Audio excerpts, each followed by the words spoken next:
ಹೊರಗೆ ನೋಡಿಹೆನೆಂದರೆ ಒಳಗೆ ನೋಡಲು ಇಲ್ಲ. ಹೊರಗೆ ನೋಡಿಹೆನೆಂದರೆ ಹೊರಗೆ ನೋಡಲು ಇಲ್ಲ. ಜ್ಞಾನವೆಂತುಟೋ ಅಜ್ಞಾನವೆಂತುಟೋ. ಬೀಸಿ ಕೊಲುವನ ಮನೆಯಲ್ಲಿ ಸತ್ತಡೆ ಏನು ಕಾರಣ ಹಳುವರೋ ಗುಹೇಶ್ವರ. ಬಲೆಯ ಬೀಸಿ ಕೊಲುವನ ಮನೆಯಲ್ಲಿ ಸತ್ತರೆ ಏನು ಕಾರಣ ಅಳುವರೋ ಗುಹೇಶ್ವರ. ಅಲ್ಲಮ ಪ್ರಭುದೇವರು ಬೆಡಗಿನ ವಚನಗಳಲ್ಲಿ ಮಾತನಾಡ್ತಾ ಇದ್ದಾರೆ. ಈ ವಚನದಲ್ಲಿ ಅಲ್ಲಮ ಪ್ರಭುದೇವರು ಯಾವ ವಿಚಾರಗಳನ್ನು ಪ್ರಸ್ತಾಪ ಮಾಡ್ತಾ ಇದ್ದಾರೆ?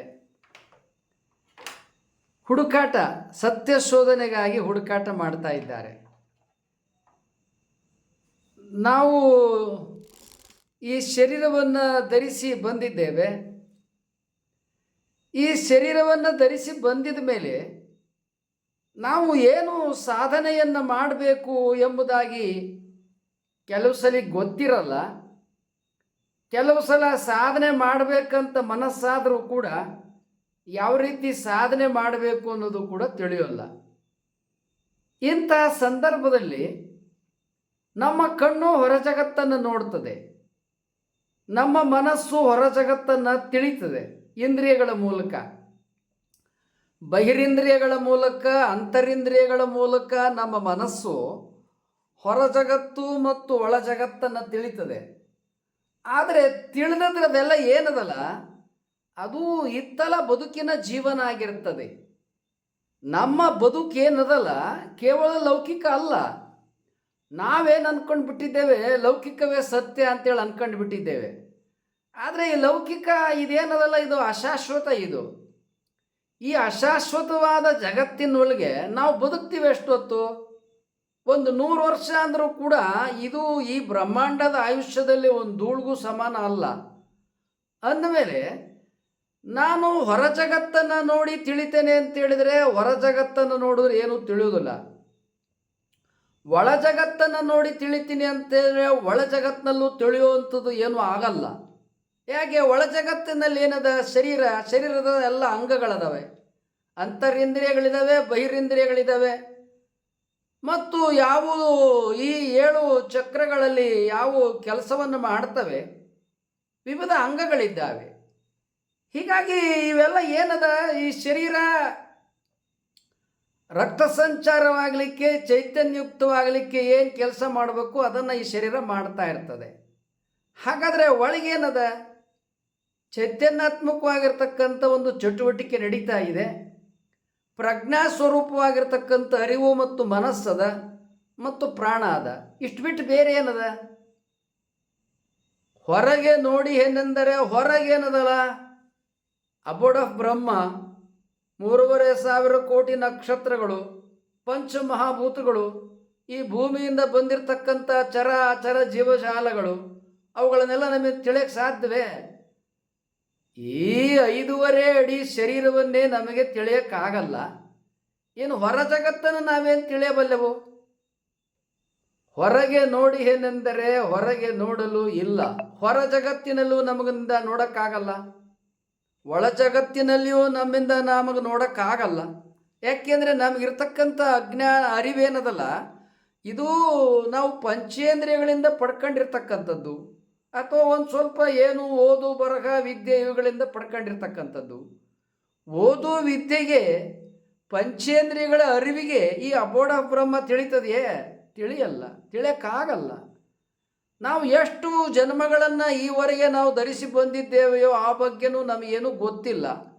ಹೀಗಾಗಿ ಅಲ್ಲಮ ಪ್ರಭುದೇವರು ಈ ವಚನದಲ್ಲಿ ಪ್ರಸ್ತಾಪ ಮಾಡ್ತಾ ಇದ್ದಾರೆ. ಹೊರಗೆ ನೋಡಿ ಏನೆಂದರೆ ಹೊರಗೆ ನೋಡಲು ಇಲ್ಲ, ಒಳಗೆ ನೋಡಿ ಏನೆಂದರೆ ಒಳಗೆ ನೋಡಲು ಇಲ್ಲ. ಅಂದ್ರೇನು? ಅರಿವು ನಮಗಿಲ್ಲ, ಆ ಜ್ಞಾನ ನಮಗಿಲ್ಲ. ಒಳಗೆ ನೋಡಿ ಏನೆಂದರೆ ಒಳಗೆ ನೋಡಲು ಇಲ್ಲ, ಹೊರಗೆ ನೋಡಿ ಏನೆಂದರೆ ಹೊರಗೆ ನೋಡಲು ಇಲ್ಲ. ಜ್ಞಾನವೆಂತುಟು ಅಜ್ಞಾನವೆಂತುಟು.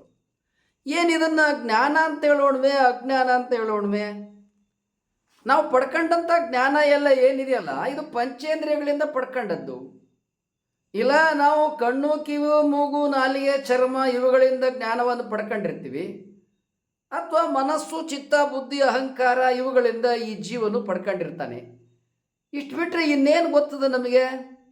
ಮತ್ತು ನಾವು ಮಾತಾಡ್ತೀವಿ, 1, 2, 3 ಭಾಷೆಯಲ್ಲಿ ಏನು ಓದಿರ್ತೀವಿ, ಕಲ್ತಿರ್ತೀವಿ, ಅವುಗಳನ್ನು ನಾವು ಮಾತಾಡ್ತೀವಿ.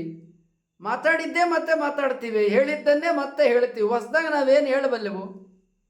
ಅದಕ್ಕಾಗಿ ಅಲ್ಲಮ ಪ್ರಭುದೇವರು ವಚನದಲ್ಲಿ ಹೇಳ್ತಾರೆ, ಹೊರಗೆ ನೋಡಿ ಏನೆಂದರೆ ಹೊರಗೆ ನೋಡಲು ಇಲ್ಲ, ಒಳಗೆ ನೋಡಿ ಏನೆಂದರೆ ಒಳಗೆ ನೋಡಲು ಇಲ್ಲ. ಬಲೆಯ ಜ್ಞಾನವೆಂತುಟೋ ಅಜ್ಞಾನವೆಂತುಟೋ, ಬಲೆಯ ಬೀಸಿ ಕೊಲುವನ ಮನೆಯಲ್ಲಿ ಸತ್ತಡೆ, ಏನು ಕಾರಣ ಅಳುವರೋ ಗುಹೇಶ್ವರ. ಅಲ್ಲಮ ಪ್ರಭುದೇವರು ವಚನದಲ್ಲಿ ಹೇಳ್ತಾರೆ, ಬಲೆಯ ಬೀಸಿ ಕೊಲುವನ ಮನೆಯಲ್ಲಿ ಅಂತಾರೆ. ಬಲೆಯ ಬೀಸಿ ಕೊಲುವನ ಯಾರೋ ಒಬ್ಬ ಅಂತಕ, ಮತ್ತೊಬ್ಬ ಯಾರೋ ಮನ್ಮಥ. ನಮ್ಮನ್ನು ಮನ್ಮಥನೂ ಕೊಲ್ತಾನೆ. ಇಂದ್ರಿಯಗಳಿಂದ, ವಿಷಯಗಳಿಂದ, ಅರಿಷಡ್ವರ್ಗಳಿಂದ, ಪಂಚ ವಿಷಯಗಳಿಂದ, ಸಪ್ತ ವ್ಯಸನಗಳಿಂದ, ಅಷ್ಟಮದಗಳಿಂದ, ಒಂದು ಕಡೆಯಿಂದ ಅವನು ಮನ್ಮಥ ನಮ್ಮನ್ನು ಕುಂತ್ಕೊಂತ ಬಲ್ತಾನೆ. ಇನ್ನೊಂದು ಕಡೆ ಅಂತಕ ಈ ಜನನ ಏನು ನಾವು ಪಡೆದಿದ್ದೇವೆ ಇದಕ್ಕೆ ಮರಣ ಇದ್ದೇ ಅದ. ಜನನ ಮರಣದೊಳಗೆ ಪರಿಭ್ರಮಣ ಇರ್ತಕ್ಕಂಥ ನಮಗೆ ಈ ದೇಹಕ್ಕೆ ಒಂದು ದಿವಸ ಸಾವಿದ್ದೇ ಅದ. ಮತ್ತು ಅಂತಕ ಅದಕ್ಕೆ ಕಾಯ್ಕೊಂಡು ಕೂತಾನೆ. ಬಲೆಯ ಬೀಸಿ ಕೊಲುವನ ಮನೆಯಲ್ಲಿ ಸತ್ತಡೆ, ಏನು ಕಾರಣ ಅಳುವರೋ ಗುಹೇಶ್ವರ. ಇವನೇನು ಮನ್ಮಥ ಅದನ್ನಲ್ಲ, ಅವನು ಬಲೆಯನ್ನು ಬೀಸ್ತಾನೆ ಅದಾನೆ, ನಮ್ಮನ್ನು ಕೆಡ್ಕೋತಾನೆ ಅದಾನೆ. ನಾವು ವಿಷಯಗಳಲ್ಲಿ ಬೀಳ್ತೇವೆ, ವ್ಯಸನಗಳಲ್ಲಿ ಬೀಳ್ತೇವೆ, ಮದಗಳಲ್ಲಿ ಬೀಳ್ತೇವೆ. ಇವೆಲ್ಲ ನಾವು ನೋಡ್ತಾ ಇದ್ದೀವಿ. ಬಹಳ ಮನುಷ್ಯನಿಗೆ ಬಹಳ ಏನು ಬೇಕಾಗಲ್ಲ ಹಾಳಾಗಕ್ಕೆ. ಬರೀ ಅಜ್ಞಾನ ಒಂದು ಸಾಕು. ಅಷ್ಟ ಮದಗಳಲ್ಲಿ ಯಾವುದಾದ್ರೂ ಒಂದು ಮದ ಇದ್ರೆ ಸಾಕು. ವ್ಯಸನಗಳಲ್ಲಿ ಯಾವುದಾದ್ರೂ ಒಂದು ವ್ಯಸನ ಇದ್ರೂ ಸಾಕು. ವಿಷಯಗಳಲ್ಲಿ ಯಾವುದಾದ್ರೂ ಒಂದ್ರ ಬಗ್ಗೆ ಒಲವಿದ್ರೂ ಸಾಕು, ಮನುಷ್ಯ ಹಾಳಾಗ್ತಾನೆ. ಇವೆಲ್ಲವನ್ನು ಹಾಳಾಗೋಗಿ ಮಾಡೋನು ಯಾವನು? ಈ ಮನ್ಮಥ. ಬಲೆಯ ಬೀಸಿ ಕೊಲ್ಲುವವನು ಯಾರಪ್ಪ ಅಂತೇಳಿದರೆ ಅವನನ್ನು ಮನ್ಮಥ. ಅಲ್ಲಮ ಪ್ರಭುದೇವರು ಈ ರೂಪಕದಲ್ಲಿ ಮಾತಾಡ್ತಾರೆ. ಬಲೆಯ ಬೀಸಿ ಕೊಲ್ಲುವನ ಮನೆಯಲ್ಲಿ ಸತ್ತಡೆ, ಏನು ಕಾರಣ ಅಳುವರೋ ಗುಹೇಶ್ವರ. ಈಗ ನಮಗೆ ಸಾವು ಬಂದರೆ ಈ ಮನುಷ್ಯ ನಾವು ಹೆಂಗೆ ಸಾಯ್ತೀವಿ? ವಿಷಯಾದಿಗಳಿಂದ ಸಾಯ್ತೀವಿ, ವ್ಯಸನಾದಿಗಳಿಂದ ಸಾಯ್ತೀವಿ, ಮತಗಳಿಂದ ಸಾಯ್ತೀವಿ, ಅರಿಷಡ್ವರಗಳಿಂದ ಸಾಯ್ತೀವಿ. ಸಹಜವಾಗಿ ನಾವು ಸಾವು ಬಂದು ಸಾಯ್ತೀವ? ಎಷ್ಟೋ ಜನ ಸಹಜ ಸಾವು ಬರೋವರು ಮೊದಲೇ ಹೋಗಿಬಿಡ್ತಾರೆ. ಯಾಕೆ? ಅನೇಕ ರೀತಿಯ ಅನಾರೋಗ್ಯಗಳು ಬಂದುಬಿಡ್ತಾರೆ. ಏನು ಕಾರಣ ಅಳುವರೋ ಗುಹೇಶ್ವರ. ಅಲ್ಲಪ್ಪ, ನಿಮಗೆ ನೀವೇ ಸಾವನ್ನು ಬರಮಾಡ್ಕೊಂಡಿದ್ದೀರಿ, ಮತ್ತು ಅಳ್ತೀರಿ ಯಾಕ? ಎಂಥ ಅಲ್ಲಮ ಪ್ರಭುದೇವರು ಎಂಥ ಮಾರ್ಮಿಕವಾದ ಪ್ರಶ್ನೆಯನ್ನು ಕೇಳ್ತಾರಲ್ವ. ಹೀಗೆ ಮನುಷ್ಯನ ಬದುಕು ಏನಿದೆಯಲ್ಲ, ಜ್ಞಾನ ಮತ್ತು ಅಜ್ಞಾನ, ವಿಷಯ, ವ್ಯಸನ, ಮದಗಳು, ಅರಿಷಡ್ವರಗಳಲ್ಲಿ ಇದು ತುಂಬಿ ತುಳುಕಾಡಿ ಕೊನೆ ಏನಾಗ್ತದ? ಪರಿಭ್ರಮಣದೊಳಗೆ ಸಿಕ್ಕಿಕೊಳ್ತದ.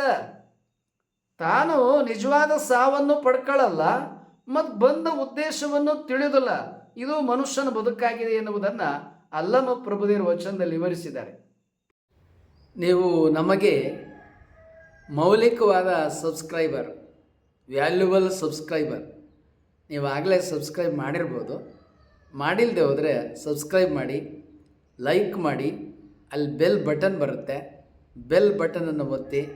ನಿಮ್ಮ ವಾಟ್ಸಪ್ಪಲ್ಲಿ ಅನೇಕರ ನಂಬರ್ಗಳಿರುತ್ತೆ. ಕನಿಷ್ಠ 10 ಜನಕ್ಕೆ ಈ ವಿಡಿಯೋಗಳನ್ನು ನೀವು ಕಳುಹಿಸಿ.